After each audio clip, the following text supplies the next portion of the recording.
ऐसा ट्रिक जिससे आपको पर्यायवाची आसानी से याद हो जाए, क्योंकि पर्यायवाची का सबसे कठिनतम स्तर होता है याद न होना, और अगर याद हो जाए तो बहुत दिनों तक याद न रख पाना। एक हमारे पास ट्रिक है जिससे आप पर्यायवाची शब्द को आसानी से याद कर सकते हैं। दूसरा, उस पर्यायवाची शब्द की होती है पुनरावृत्ति, जिससे आपको वह पर्यायवाची शब्द आसानी से याद हो जाते हैं। तीसरा, आप जो पर्यायवाची शब्द याद करते हैं उस पर्यायवाची शब्द को अपने बोलचाल की भाषा में प्रयोग कीजिए, जिससे आपको वह पर्यायवाची शब्द काफी दिनों तक याद रहेंगे। जैसे आप अगर ट्रिक के माध्यम से याद करना चाहते हैं तो सबसे पहले आप किसी भी बड़े स्तर की सबसे छोटी चीज को याद कीजिए। जैसे अगर आपको समुद्र का पर्यायवाची शब्द याद करना है तो आप सबसे पहले जल शब्द का पर्यायवाची शब्द याद कीजिए, और देखिए जल में क्या जोड़ने और घटाने से समुद्र का पर्यायवाची शब्द बनता है, तो उस शब्द पे ध्यान दीजिए। जैसे ऐसे ही कुछ शब्दों को लेकर हम आपके सामने प्रस्तुत हुए हैं। जैसे जब आप स जोड़ते, स का मतलब होता है भंडार। किसी भी चीज का अगर कोई भंडार है तो उसमें अगर कोई शब्द है, अगर उसमें आप स जोड़ते हैं तो उसका मतलब होता है उस चीज का भंडार। जैसे वारी का मतलब जल, वारी का मतलब जल, और जब उसमें स लगा देंगे तो वारिस हो जाएगा, तो जल का भंडार। तो जल का भंडार यानी समुद्र।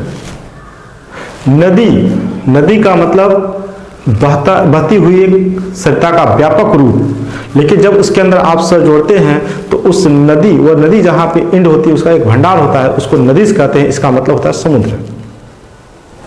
तो स जोड़ने से उस शब्द का क्या होता है, भंडार हो जाता है। दूसरी चीज,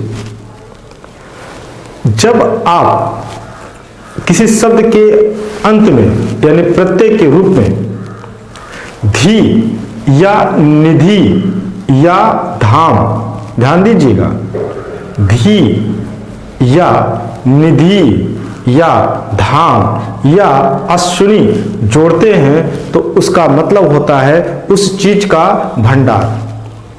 अश्विनी का मतलब होता है अमीर।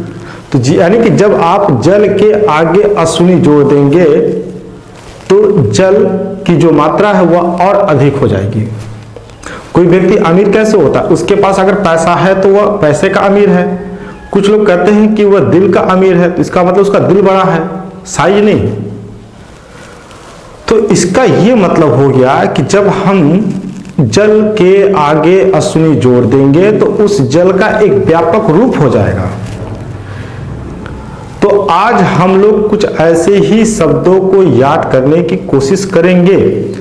जैसे आप फिर से सुनिए, स मतलब भंडार, धी मतलब भंडार, निधि मतलब भंडार, धाम मतलब भंडार, अश्विनी मतलब भंडार। तो आइए सबसे पहले जल का पर्यायवाची शब्द देखते हैं।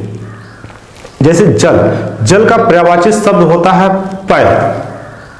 अब पय में आप धी भी जोड़ सकते हैं, निधि भी जोड़ सकते हैं, अश्विनी भी जोड़ सकते हैं।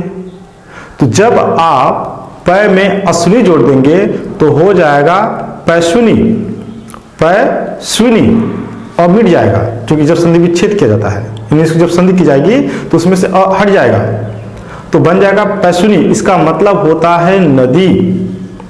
लेकिन जब पय में आप धी जोड़ेंगे तो बनेगा पयधी, इसका मतलब होता है समुद्र। अब पय में जब निधि जोड़ेंगे तो बनेगा पयोधी, इसका भी मतलब होता है समुद्र।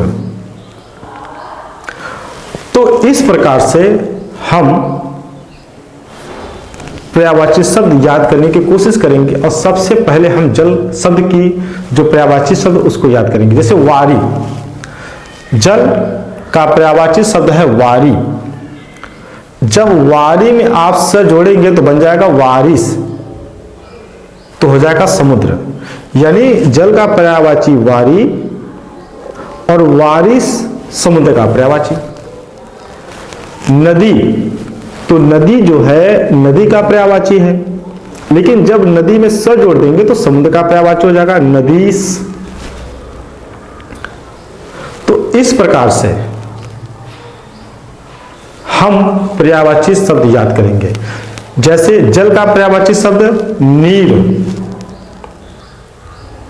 जो रेलवे स्टेशन पे बिकता है, लिखा रहता है नीर, तो जो नीर है वो जल का पर्यायवाची शब्द है, या जल का पर्यायवाची शब्द नीर, लेकिन जब उसमें धी जोड़ेंगे तो नीरधी बनेगा, जो कि समुद्र का पर्यायवाची शब्द है। तो नीर में निधि भी जोड़ा जा सकता है, तो नीर निधि हो जाएगा। तो यह भी जो है समुद्र का पर्यायवाची शब्द है। अम्भ, अम्भ जो है ये जल का पर्यायवाची शब्द है, अम्भ जल का पर्यायवाची शब्द है, लेकिन जब उसमें धी जोड़ेंगे तो अम्धी बन जाएगा। अम्भ में जब धी जोड़ेंगे तो बन जाएगा अवधि। तो अवधि जो है समुद्र का पर्यायवाची शब्द है, और अम्भ जल का पर्यायवाची शब्द है। तो जल हो गया, जलधि हो गया। देखिए जल, जल का पर्यायवाची शब्द है। तो सबसे पहले आप 4 या 5 जल के पर्यायवाची शब्द एक बार नोट कर लीजिए। जल है,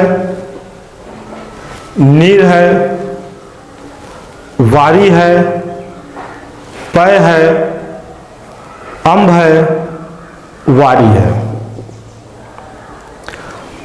अब हम लोग इसके माध्यम से समुद्र का पर्यायवाची शब्द याद करेंगे। जैसे समुद्र का पर्यायवाची शब्द होगा वारी, समुद्र का पर्यायवाची शब्द होगा वारिस, पयोधि, पयधि, पयोनिधि। जलधि, जलनिधि, जलधाम।